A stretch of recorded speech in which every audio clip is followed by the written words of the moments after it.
Well, good afternoon, everybody. Thanks, Grania, for the signal that we are now about to embark on a shared journey to hear from Sue Black and Ken Currie today. I've been enjoying listening to the hubbub of anticipation in advance of this introduction. So welcome to those of you joining here at the National, in the Hawthornden Lecture Theatre, and to many of you joining also online. It's great to see so many of you joining today. We're delighted you can join us for the next 45 minutes to hear from Professor Lady Sue Black and Ken Currie in discussion about the making of the portrait Unknown Man. The painting was acquired in 2023 with assistance from the Heinz Fund, Art Fund, and Vivian and Robin Mingus. And we're grateful for this support, which has enabled the painting to join the National Collection. It's currently on display at the Portrait, and I'm sure we'll see many images of it this afternoon. It's fast becoming a firm audience favourite, so this is a really timely opportunity to hear from both artist and sitter about how the idea for the portrait emerged. I'm going to give a brief bio on our speakers today. Sue Black is one of the world's leading forensic anthropologists and a member of the House of Lords and a lady of the most ancient and most noble order of the Thistle. She has participated in and led forensic investigations around the world, held numerous academic leadership roles, including at Lancaster University and the University of Dundee, and is currently the president of St John's College, the University of Oxford. And as many of you know, she is also the author of several books. Ken Currie is renowned for his unsettling portrayal of the human figure. He studied at the Glasgow School of Art and rose to attention within a generation of painters known as the New Glasgow Boys in the 1980s. Through the 1990s, deeply affected by humanitarian events in Eastern Europe, Currie's works evolved, his focus shifting to confront ideas of mortality and corruption, both physical and moral. Over the last 10 years, his work has addressed the horrors of the contemporary world without shying away from their brutality or grotesque nature. A new book, Ken Currie, Paintings and Writings, was published in 2023. He's exhibited widely internationally, and his work is held in numerous major public collections. And his triple portrait, Three Oncologists, was commissioned by the National Galleries of Scotland in 2002. So Sue and Ken, welcome, and over to you.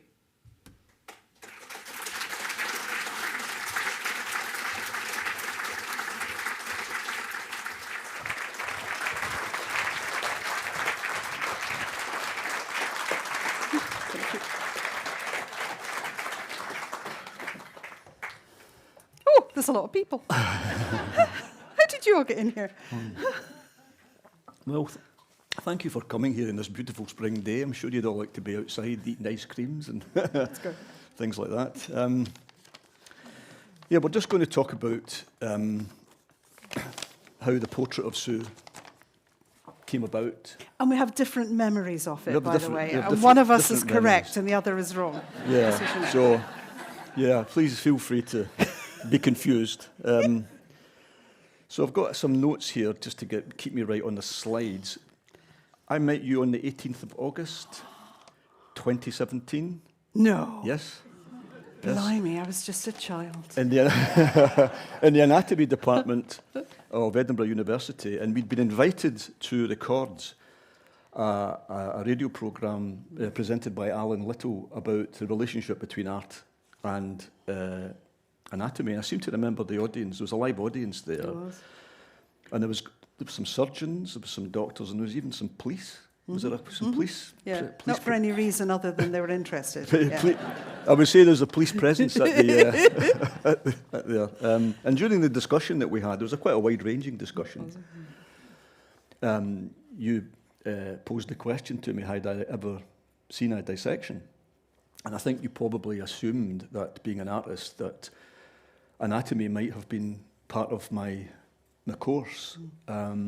You know, that art students would study anatomy. In fact, art students hadn't really properly studied anatomy for at least 100 years. But there was still a reciprocal relationship with Glasgow University where you could go and observe, but they don't teach anatomy anymore. In fact, they don't even teach drawing anymore in art school, so there's no need for it.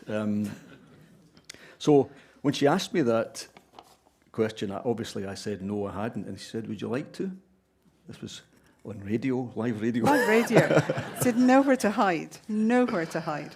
And I said, yeah, okay. I think you actually said to me, I can't say no, can I? I can't not really. say no. It wasn't a gauntlet that was thrown down, it was an invite. Yeah.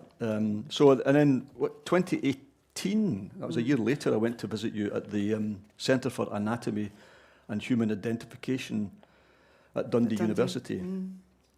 And once again, there was a Radio 4 person in tow.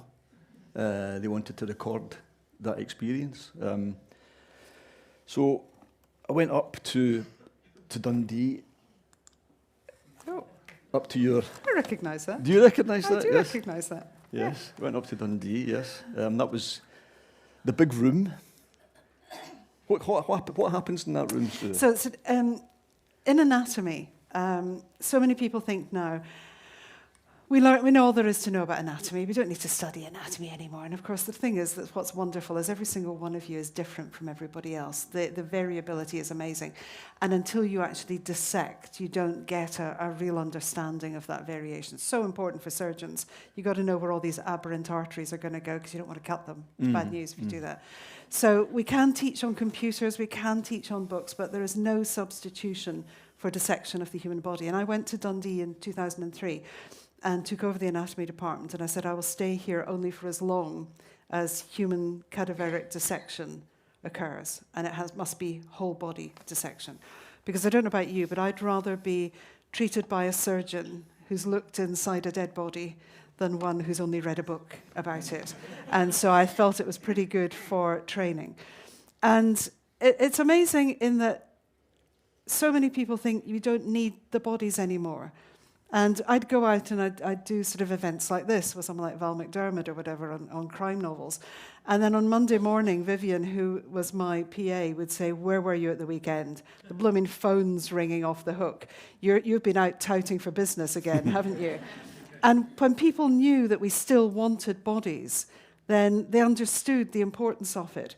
And I think it's the most amazing thing when people, when they're alive, choose to leave their body so that other young people can learn. And that whole learning process, we used to call them our silent teachers. Those silent teachers taught our students more than any book or any teacher will ever do. And I can remember being so incredibly grateful to the individual whose name I'll never know, who was the cadaver that I dissected as a student in Aberdeen. And you walk into a dissecting room, any dissecting room, and there is a weight of dignity and responsibility. There's no nonsense in those rooms. It's everybody knows that the people who are there wanted to be there, and they gave that selfless gift of their own remains so that other people can learn.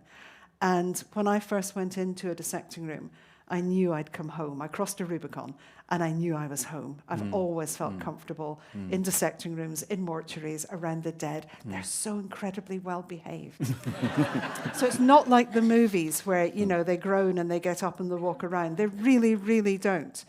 And there's so much that we can learn from them. And I took you into our dissecting room in Dundee.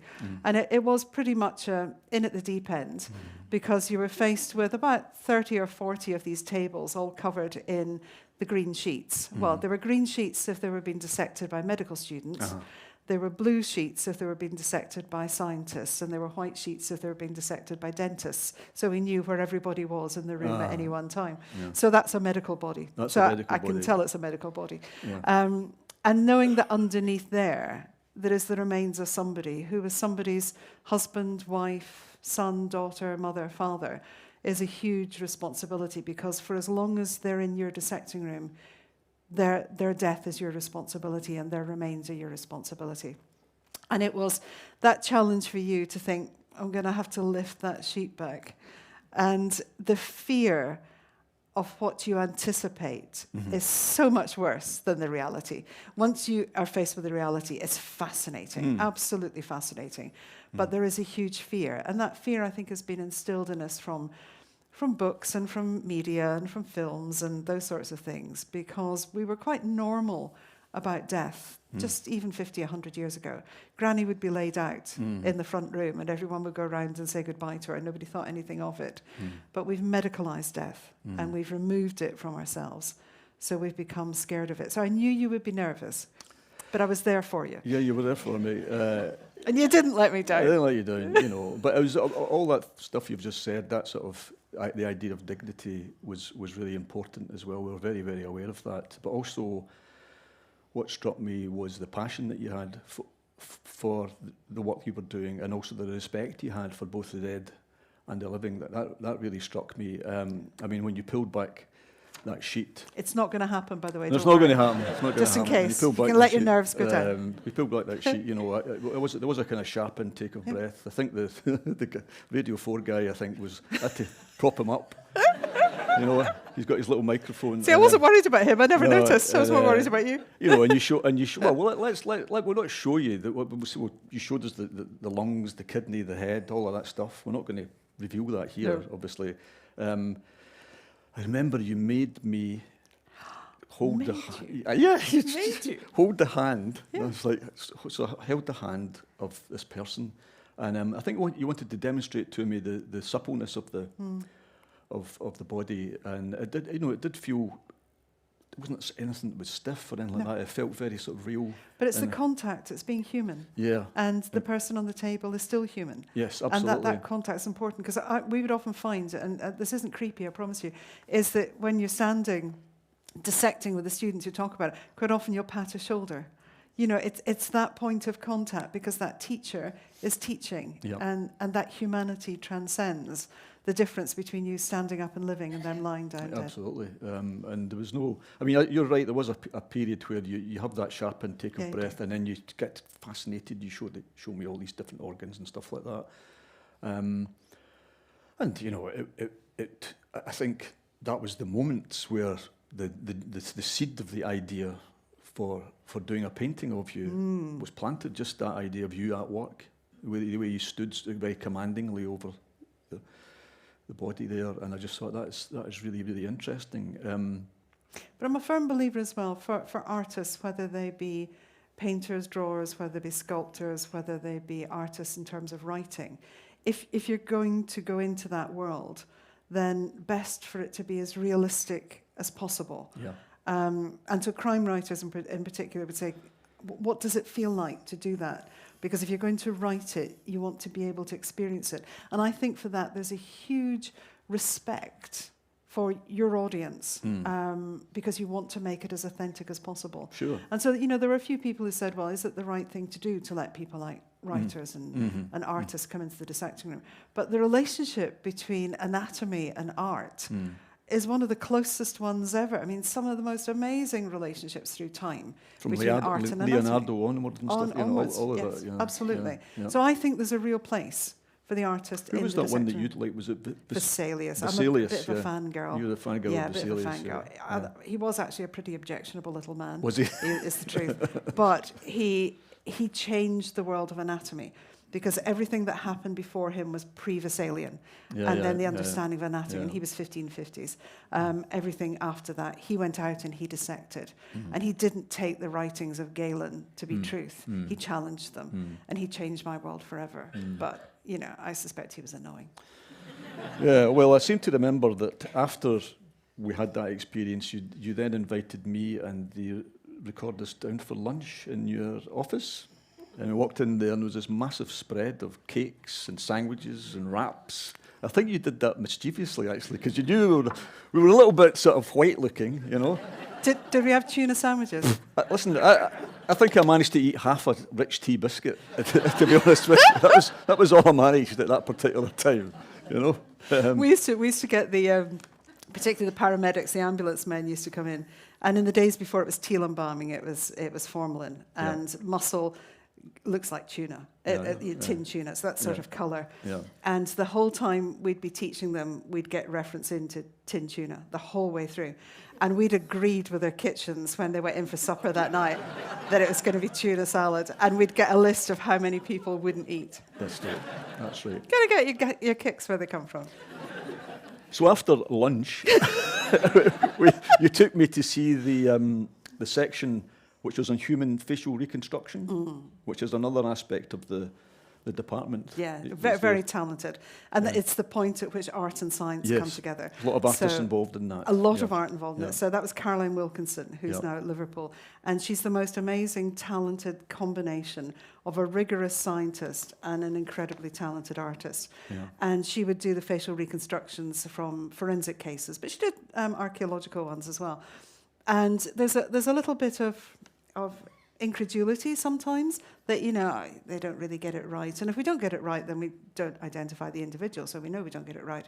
But sometimes when Caroline would reconstruct a face and then we'd see the face of the individual, you think, my goodness me, you know, that's an incredible talent that she was able to do.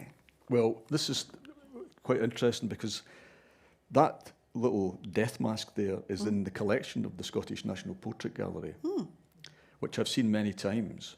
And the title for that is Unknown Man.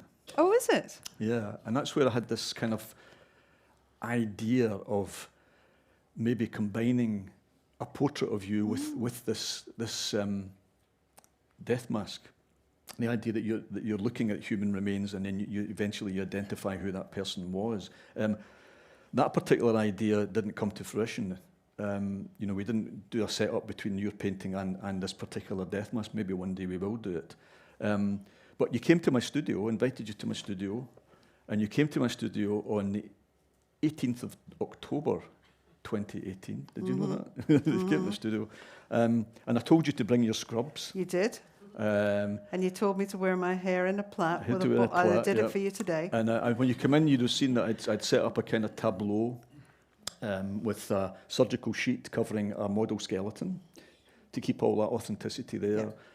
Yeah. I set up the pose, I took some photographs, did some sketches, and then I took a life mask. But before you get there, just before you get there, this is where there's little bits of deviation coming in. I remember saying to you, what are you going to do with this? And you went, possibly nothing. Never trust an artist. Never trust an artist. Never trust an artist. So, looking at my best. this is some. I've never seen this before. This is a little bit of film I took of Sue getting a life mask taken in the studio. And what happened? Do you know what the hardest thing was? Don't talk. Well, you insisted on putting Radio 4 on, which I hate. But well, anyway, what I'm doing here is I'm putting mud rock, as it's called, which is bandages soaked in plaster, which is how sculptors work. I mean, I'm not a sculptor. I've never done one of these before in my life. So, never done this in my life. I was really chancing it. I remembered that you had to put Vaseline in your face first. You covered me in Vaseline. That was quite important. Because you didn't want to rip my eyebrows out, which I was very appreciative of. You can see the Vaseline tub is just to the side there. So this is me building up layers on her.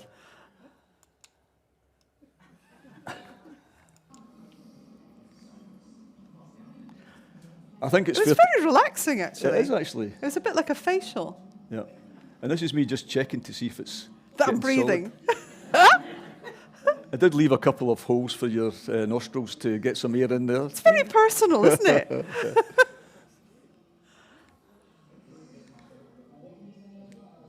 I'm asking her there if it's getting too warm because it heats up when you're doing it. It can get quite scary. Nah.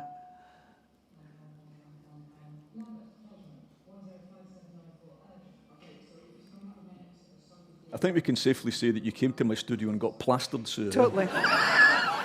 Not for the first time. Not for the first time. I had no idea what to expect. Absolutely none. And I don't quite know how far this is going. I don't think you see the mask coming off. You don't see the mask coming off, but when it did... Just remember, I kind of pretended that it couldn't come off. Remember, for a brief second, and you nearly punched me. I remember that. Okay. But what I do remember is that I've always thought that I looked like my mother. And then when we took that off and you said, look inside, Yeah. and if you get it at the right angle, you can almost get it at 3 dimensions. Yeah. and I could see my father. And I've never seen my father in me, but I definitely did. So this is a little painting I did. I've never seen this either. Yeah, that's a tiny little piece that I did. I couldn't resist doing a painting of you getting the mask, taken. And here's the actual life mask.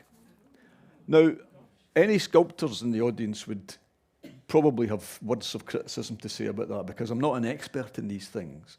But it's not bad for a first attempt, don't you think? Does that look like? Do you feel that looks like you? Yes. It's interesting because this is the outside. It was when I looked on the inside. It's when the inside you saw, because it's see like a my dad. negative. It's like a negative. I could see my mother there. I could see my sister there. Yeah. But from the inside, I could see my father, apart from the fact he had a moustache. So that was a... And a barrel chest and bandy legs, but that's neither here nor there. So that was quite a useful thing for me to have in the studio. Just it was like having your presence there, because I don't... When I work on portraits, I tend not to work in a traditional way. You know, I don't have a setup like this where there's a sitting takes place for an hour or 2 hours, and then we chat, and then you come back, and and eventually a portrait comes out of it. What I tend to do is I have an experience of seeing you and working in Dundee, and then coming to my studio, and that, for me, that has to filter through my imagination. But you didn't tell me that this was going to happen until I arrived on the day. No, I didn't want to tell you, because Thank you. I knew that you might have been a little bit spooked by it. No. But I'm sure that you've had worse experiences. Oh, but, yes. So really what I'm going for is something that's beyond what you would call a documentary, traditional observational portrait. I wanted to do something else. So when you left the studio, I worked on this idea for a while. I tried all sorts of things out. I did some small pieces. This was one that I did. Oh! Yeah. This was a little idea I had. I like that. Yeah, I called this one Burden. And I suppose I had in my mind this idea of you being in the war zone. Yeah.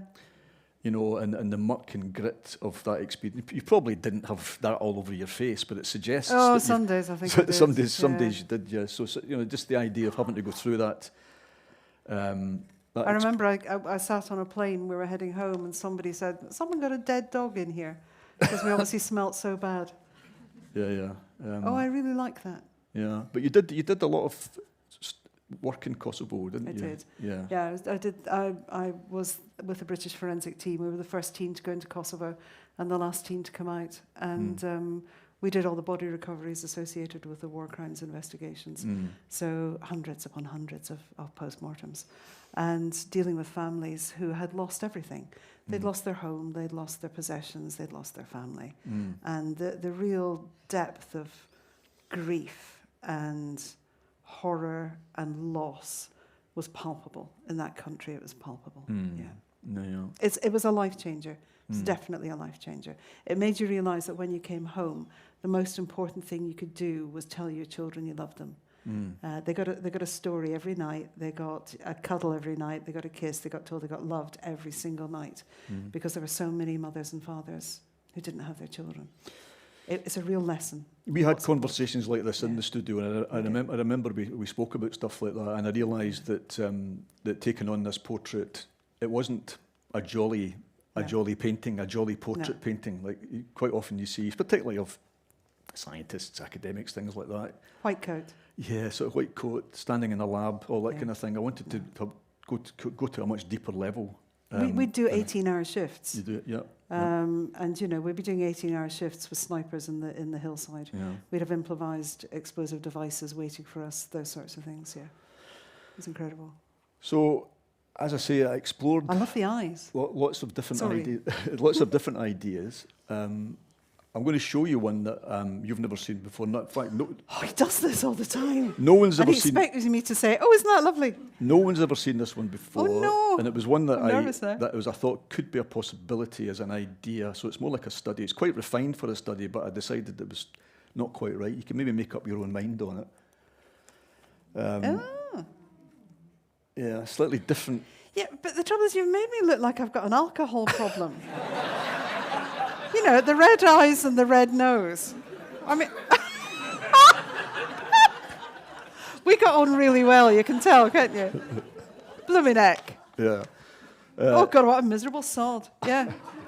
I like the skeleton, though. Yeah. Yeah, the skeleton, it's like the shadow of a Yeah, skeleton rather that's than an actual interesting. skeleton. Yeah. But the thing about that I wasn't keen on was, remember that thing we talked about, that the skeletons that we are familiar with are what I call the Halloween skeletons, that are all walking around, all connected. But the real skeletons you deal with, all that's gone. It's just the bones that are left. So that wouldn't be a real person skeleton. That would possibly be one that's been wired together and is made of plastic. So I kind of wasn't so keen on that one. And forgive me, and I'm sure it's inappropriate for me to comment, but I'm going to anyway.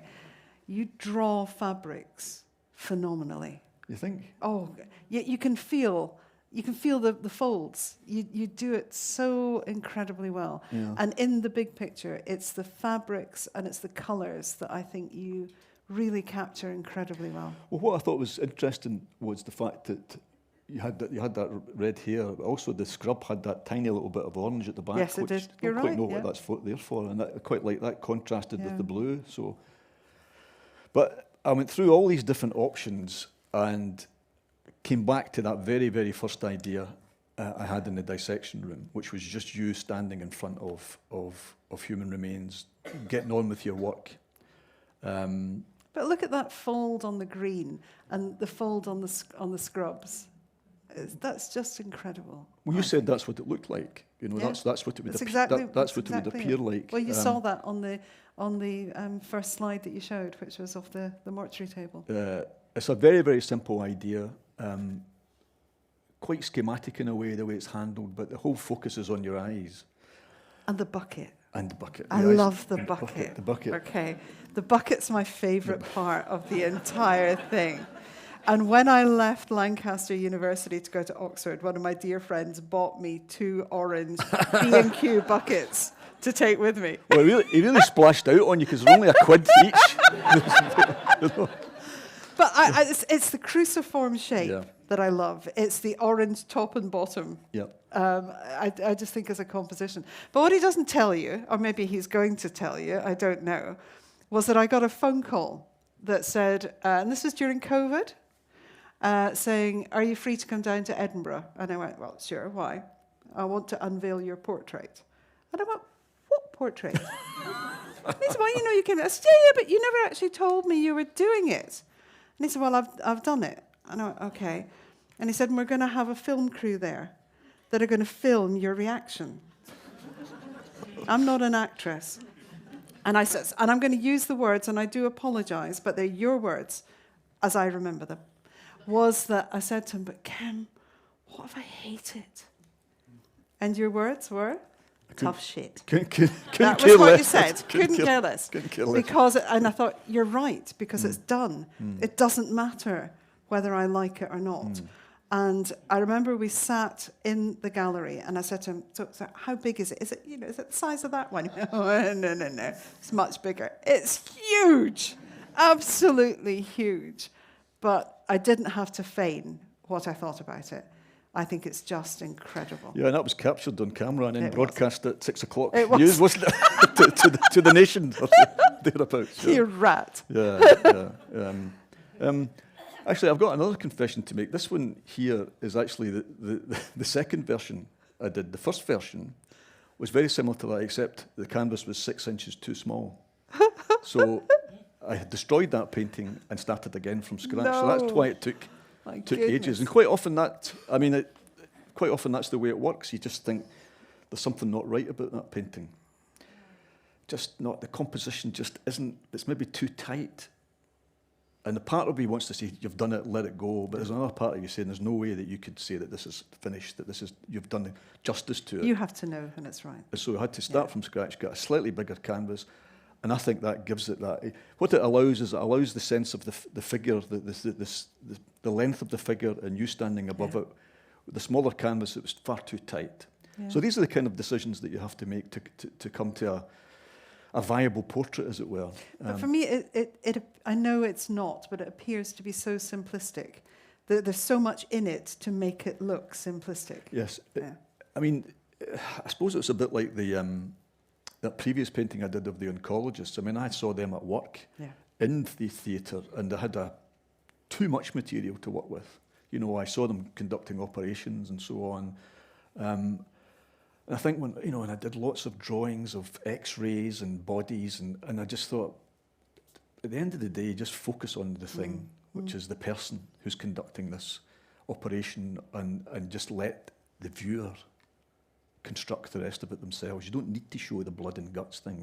No, you don't. You don't need to show You that. know what's underneath that cover. Yeah. I think it's not, but you know what's underneath. And Yeah. we tried to persuade the National Portrait Gallery to change the sort of bit that you read at the side, because it says the unknown man, and then it tells you about me. And I said, I should be anonymous. It shouldn't be about me at all, because it's about the unknown man. We couldn't get them to shift that. But I think I should have been anonymised in it, because what's important is what's under the covers. Well, I'm glad that I was able to show you that connection with that death mask, which that's where the title came from. Yeah. Unknown man. They didn't know who that person was. Maybe today you would have the technology and to work out who that person was now, but back then it was just someone, you know, and they'll always remain unknown. And I do remember saying to you, could you not have made me look a little less terrifying? And I do remember what you said to me, which was, for me, very, very, it meant that to me that you realised and you understood what I do. You said, I want you to stand there and I want you to look intimidating. This is my body. This is my job. I need to find out who this person is. Don't mess with me while I do my job. And I've just been doing an 18-hour shift and I'm exhausted, but I don't care.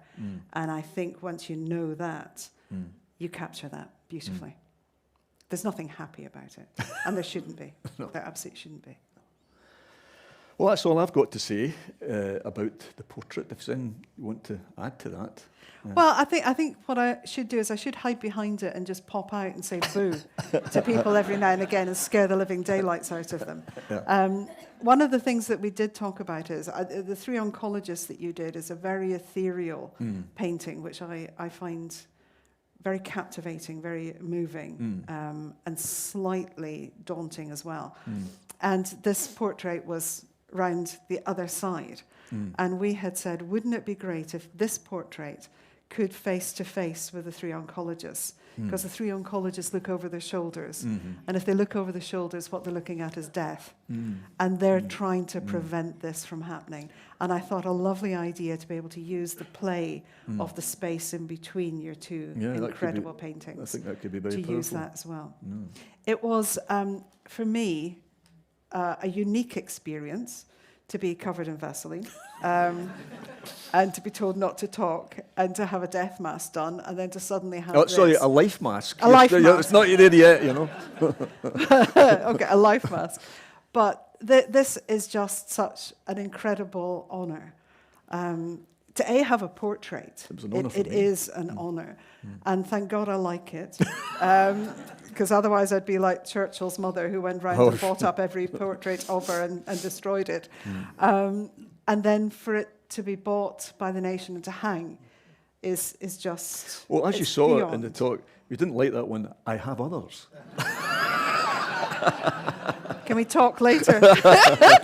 I'm never going to trust you again. But it just shows you never know where a connection is made on a radio program, you know, somewhere in the distance, and something through your incredible talent, and it is an incredible talent that you have, thank you. produces something that is just so emotive. And the number of people who will say to me, we saw the portrait, it's incredible. And I had a lovely moment, I'm sure she's not in the room, but I had a lovely moment when I arrived here this morning, and there was a young lady down in the main foyer directing you to go places. And I said, oh, excuse me, my name's Sue Black. I'm going to... Oh, it's you! And I thought, yeah, don't be worried. You know, please don't be worried. But that you created that emotion in other people, which is incredible. And didn't you also make an interesting point that you felt the portrait would be a kind of interesting focal point for a young woman that wanted to get into science, which, as most people would traditionally associate it as a particularly male domain. And, it is, but interestingly, not in forensic anthropology. Oh, really? So forensic anthropology is 95% women, Oh, which that's is great. incredible. Yeah, that's So brilliant. whatever that's about, whether it's a discipline that attracts women, whether it's role models, whether it's got no glass ceiling, I don't know. But if you go into forensic anthropology as a woman, you're not going to experience the same leaky pipeline as you do in the other sciences. We've got more women who are professors than we have men in the subject. So something about that subject does it. That does make it, but I think it is important as well for women to be seen to be serious scientists in their own right. So we've got some time for questions now, if anyone would like to have a go. Just wait for the microphone. Wait for the microphones, yeah.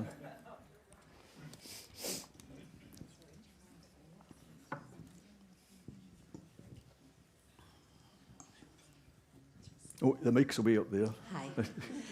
So, not really a question, but more a comment. I come from a nursing background, and I agree that the fabrics are amazing. They're really amazing. But with the portrait, I would say that as well as a sense of intimidation, you've managed to capture a humility, a pragmatism, and a sense of service. I find it really touching. Good. Thank you. Glad to hear that. That's a beautiful thing to say. What there isn't is a sense of humour. and that's so contrary to my field, because the funniest places in the world are mortuaries. They're hysterical. Never at the body, never at the situation, never at the families, because we're doing such awful things that you have to have that humour. And so it wouldn't be right to portray it. It absolutely wouldn't. But it is the thing that's missing. And what gets us through an 18-hour shift are the jokes that we play on each other all the time. Never on the body, never on the family, never on the situation, but on each other. It's not as good as the joke I played on you when I made you get the life mask taken, is it? That's you beat that one. My eyebrows have grown back in. Yeah. Oh, yeah. Yeah, so thank you. That was just sort of fascinating to have the person who painted, the person who was painted, the experience behind it, and how all of that is somehow in the painting. And what I was interested in, Tim, was you seem to have done a huge number of other portraits. And I wondered, firstly, is that your kind of usual process? It's a curiosity about the process of a painter, you as a painter. And does it take ages and ages? Those are very practical questions, but, thank you. Well, actually, funnily enough, I haven't done a lot of portraits. Yeah, this is only the third portrait I've ever done of an actual person. The previous one was, I think, 3 oncologists, and then there was Peter Higgs. Oh, yeah. Yeah, and then there was what I might call official portraits, portraits that are for the public domain. I'm not really a portrait painter at all, not in the traditional sense anyway. So, the self-portraits. Yeah, there's lots of self-portraits, but they're not. That's something else entirely, I think. So we've got some nice comments coming in online. John is watching from Sydney and says hello. Wow. Liz is watching from Tina Bruch and she says hello as well. I've got a question from Owen who is asking, and who notes, Ken, that you have, he says, a dark undertone in your work. And have you ever wanted to deviate from that? No.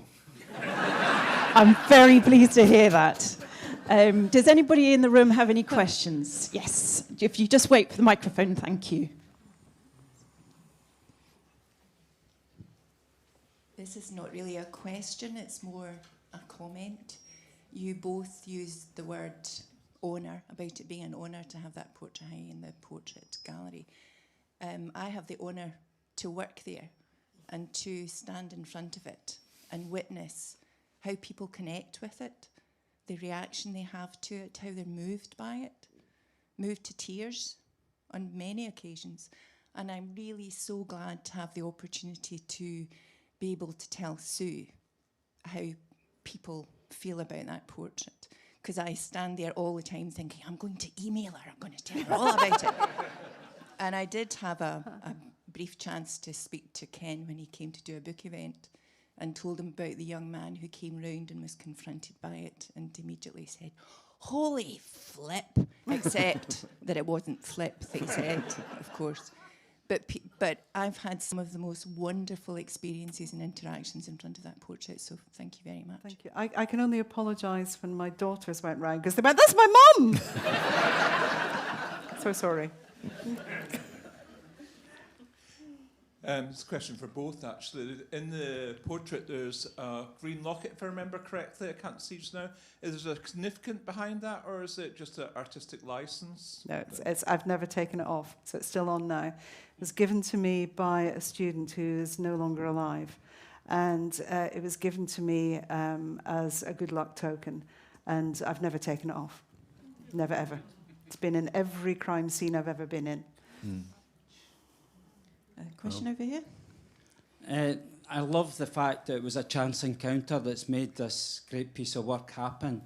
How much more cross-fertilisation do you both think there should be between the arts and the sciences to make more magic happen? That's a good question. I mean, I wouldn't say that I had a particular interest in science as a subject, as an artist. It just so happens that the kind of public portraits that I've made happen to have been of scientists. But I do think that artists have a lot to offer scientists in terms of presenting their vision in a different way. I mean, it's not really an illustration of you at work. It's something hopefully larger than just a depiction of you at work. It's hopefully takes the viewer to a deeper level about the fragility of human existence and the fragility of life itself. So I think that artists can offer scientists another way of looking at the area of research that they're involved in. So I'm going to name drop, so I do apologise. But very dear friend of mine, Alan Alda, who's the actor, Alan says that the most magical places in the world are thresholds. Thresholds where you cross from one world into another. And I think that's true when you bring science and art together. That's where the really interesting things happen. Scientists do their things, artists do their things, bring them together, and that's where you get something really special. So I don't think there's a separation. I think there's a threshold, and that's what makes it really exciting and really innovative and engaging. Yep. So C. Terrell online has made a very nice comment saying how much they're enjoying the talk and how much more depth it has brought to the artwork, and then goes on to ask, Rebecca asks, has the experience of witnessing the dissection affected how you approach painting the human figure? Not really, other than I think I have to improve my blood, get the blood right. Have to find a better mix for it. It's the only thing I can think of, but, no, I'm only joking. Hi, thank you for the talk, and I love this portrait, and I love the one of the three oncologists as well, and I just thought, could you do one, although you've just said you don't really do portraits, but one of the most important person in both of those paintings, which is the patient, and do a sort of trilogy. You've done it now. Did you see that? Did you hear the silence? We'll have to think about that one. Okay, I think we've got time for one more question, so if you just bear with us.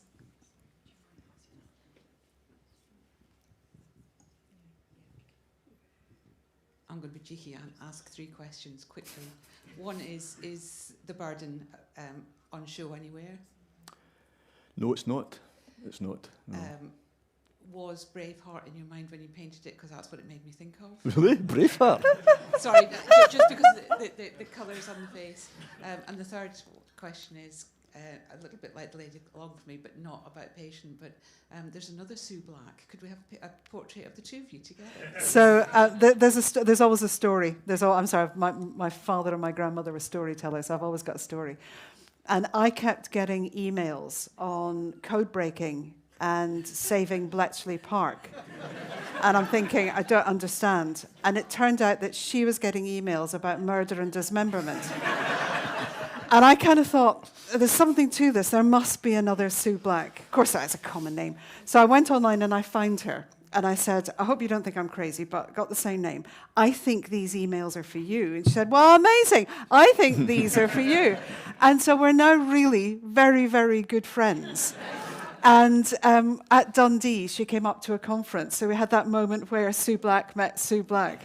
And we're the same age. And although I have red hair, hers is not genuine red hair, but it's red hair nonetheless. And she is the most amazing woman, absolutely amazing. What she has achieved through the difficulty of her life to get to the position she's in as a professor of, I think it's computing science. She is incredible, but she's a very dear friend. And it just shows a name can bring you together as well. Folks, I'm sorry we're at time now. It feels like we could stay here all day and ask questions. Oh, go on. So I just want to ask you again to very warmly thank our fantastic speakers today, Sue Black and Ken Currie.